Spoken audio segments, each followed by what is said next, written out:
Welcome to the Protagonist Pub. My name is Tammy, and this is a little late Christmas tag. Well, not really late in this household. Our house stays decorated and the tree is up until the 7th of January after Epiphany, so it's still very timely in my household. So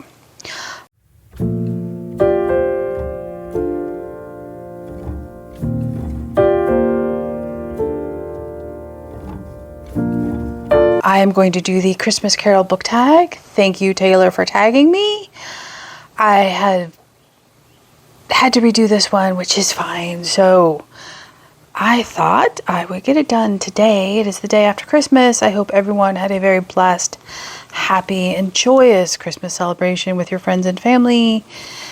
We had a nice, quiet one, like always, and it is 80 degrees here in Texas, and I am okay with that. I am used to Christmas being a warm thing. So without further ado, let's do the tag. Oh, and once again, I forgot to grab the book. Hang on. Let me go grab it. Okay.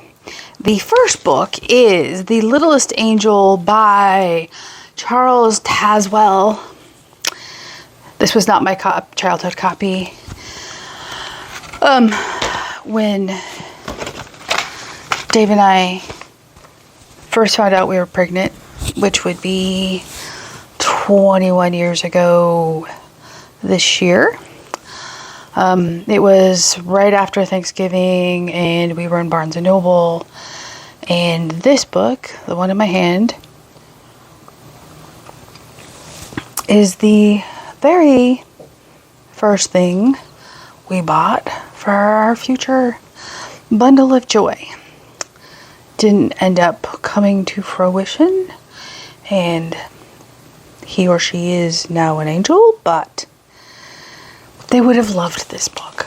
I loved this book as a child. It is about a little boy who is, let me find a picture of him. By the way, the illustrations in this book are gorgeous. Here he is. And he's in heaven, and he has his treasure box, and he's just a mischievous little boy. His halo is always crooked. He's always running here, there, and everywhere. It is an absolutely beautiful story.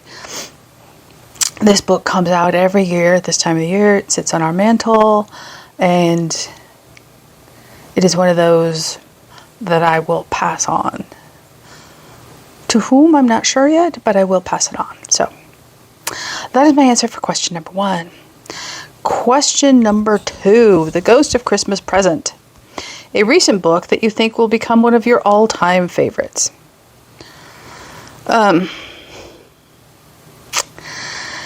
Okay, so this book also could go for another answer, but I pulled something else for the other question. And my answer is definitely The Stardust Thief by Chelsea Abdullah. This is Arab fantasy. I picked this up on Kindle when it was on sale. And apparently that morning I was so coffee deprived. I didn't check my library first. Turns out they had it. It's okay. I bought it on sale. No big deal. So I picked up a copy, the library copy, to talk about it. It's a little easier. This is Arab fantasy, like I said. The characters are in their early 20s, so it's not really a coming-of-age story, although you do get some of that. It is clean. I believe there's one swear word in the entire book, and when that swear word happens, it's completely appropriate for the situation. I loved this so much. My library has the second book. I'm sure I will be talking about both in more detail here in upcoming videos, so I'm not going to harp about this. But if you like fantasy, even if you don't think you like fantasy, you will like this. This is just character and plot-driven fantasy. The world is familiar. It's not set on a different planet. You're not going to be struggling to relate to anything in that book. It's secular. It was just a joyful, beautiful experience. I thoroughly enjoyed that one. Okay, question number 3. The Ghost of Christmas Yet to Come. A book coming out next year that you are most excited about. And that would be... Hang on. Okay, so there are 2 I'm very, very interested in for next year. The first is The Inklings Detective Agency, which comes out May 5th. And it is by John R. Kelly. I have not read anything by this author. I know nothing about him.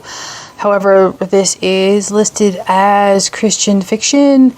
I don't know if it's general Christian fiction or if it's Catholic fiction.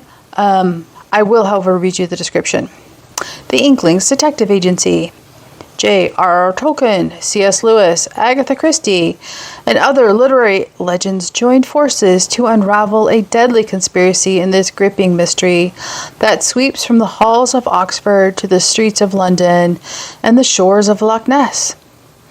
In the streets of Oxford, 1936 Oxford, dark forces are at play, and members of the secret society keep turning up dead.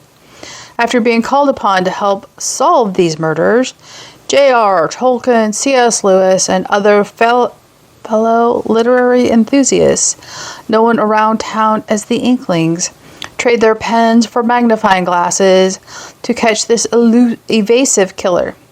With time running out, they get a helping hand from mystery writers Agatha Christie and Dorothy Sayers to help unravel a sinister web of secrets. Can they crack the case before the murderer strikes again? Packed with historical intrigue, mystery, and a cast of literary giants, this novel is a masterful blend of high-stakes drama. Dive into a world where the creators of fantasy and mystery confront a real-life menace in a race against time. I am so looking forward to this book. I can't even begin to describe how much. There's one more I am looking forward to, and that would be The Secrets of Provence by Daisy Wood, and this one releases July 2026. It is dual timeline, and I will read you the description. Provence, 1940. Thrown out of Paris by the Nazis, brave, beautiful Matilda finds refuge with her cousin in Provence, where she's soon drawn into the resistance movement. Secrecy and subterfuge are her constant companions in her life on the run, where passions run high and betrayal is a constant threat. But Matilda's greatest pain and greatest joy are wrapped up in the most heartbreaking secret of all, one she must hide even from her beloved husband and keep for the rest of her days. Paris, present day. Juliet's life should be perfect, with her bookshop established and her long-term relationship feeling settled, but something just isn't clicking. Her thoughts turning to tracing her roots. Why did her French grandmother spend most of the war in Provence after being expelled from Paris? An old photograph will lead Juliet to a crumbling chateau where she uncovers a story that will change her life in the most unexpected ways. Both of those books just sound oh so Tammy. Okay, and question number 4. Bah Humbug. A book that everyone else loves, that you just can't stand. This answer is not going to come to a surprise to regular viewers. There are 2 books. They are 2 sides of the same coin. One is secular, one is Christian fiction. That would be Outlander by Diane Gabaldon and When the Day Comes by Gabrielle Meyer. They are both time travel fantasy, historical fiction. One is secular, one is not. And they're both atrocious, in my opinion. If they are your favorite books, I apologize, but the beauty of reading is that we don't all have to agree on books. And boy howdy do I not agree. I do not like either of these books. I will link my review. I did an individual review for Outlander in the description box. If I can quickly find it, I will link my review of When the Day Comes, but I found it Outlander. I don't understand the whole Jamie and Claire fascination. I don't understand the author's obsession with rape. I don't understand the author's obsession with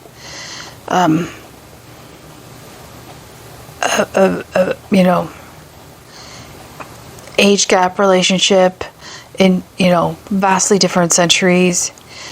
I don't understand it. None of Outlander worked for me. I found it disgusting. And then When the Day Comes, I found it very predictable. I didn't believe any of it. There was no twist ending for me. I found the faith to be heavy-handed.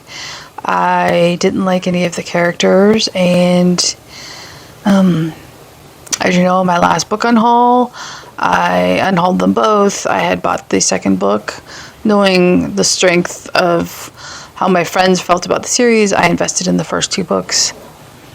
I gladly passed it on to someone else. Just not the books for me. Okay, question number 5. Bob Cratchit, an old dependable that you always recommend.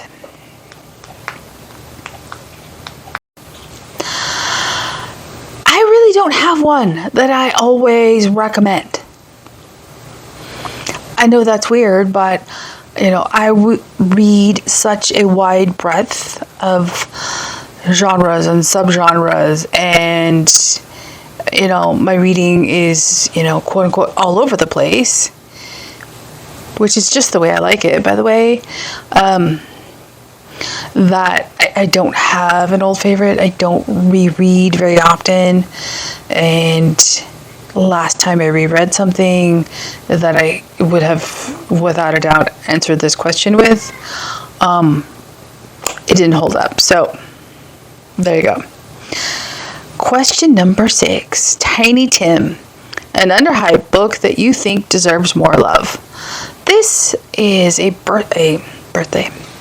Oh, it's Jesus's birthday. But it was a Christmas gift for me. That is Sophie's World by Jostein Gardner. This was published last century. I think the hardback edition came out in...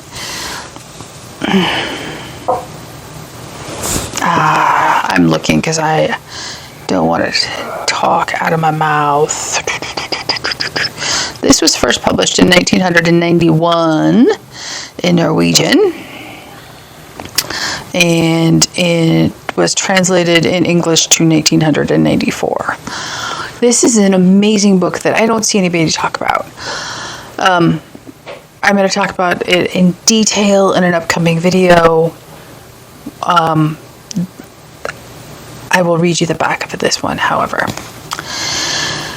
When 14-year-old Sophie encounters a mysterious mentor who introduces her to philosophy, mysteries deepen in her own life.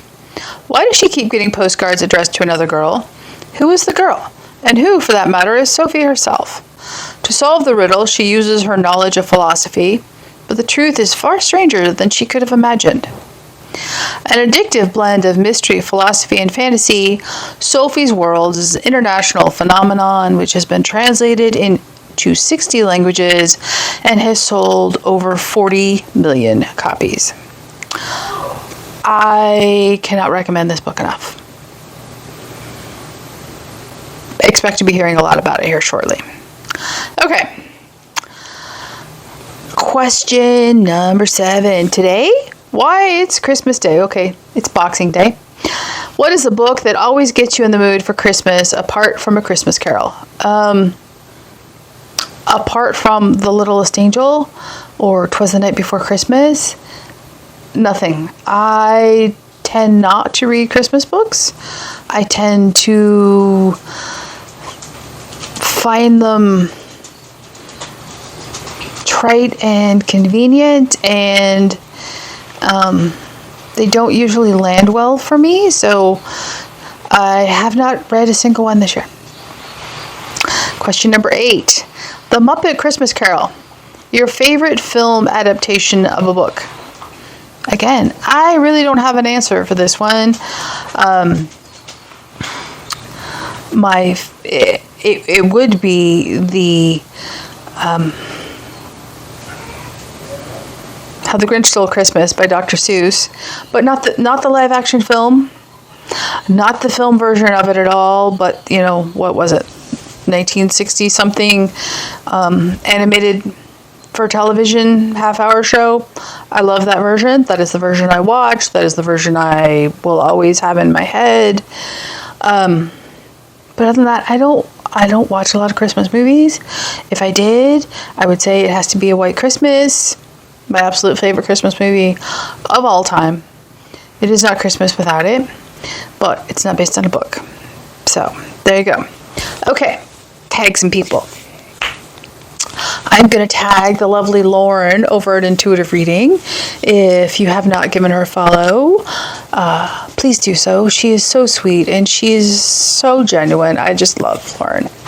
I'm going to tag Alma, and I'm going to tag Jess, and I will tag Tammy over at Believe in Your Shelf.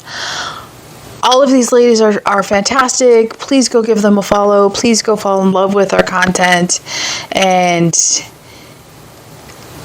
just enjoy all of our, reading differences. I love that fact. So, okay, that is the Christmas Carol book tag. Thank you, Taylor, so much for tagging me. I greatly appreciate it. And I hope everyone, again, had a truly joyful and blessed Christmas. And here comes Kahlua, because, we can't have a video without Kahlua inserting herself into the process. Okay, you want the nice people to see you? There you go. All the nice people can now see you. Yeah. Happy? Okay. Say, leave a comment down below, like and subscribe, and Kahlua will see you here next video at the Protagonist Pup.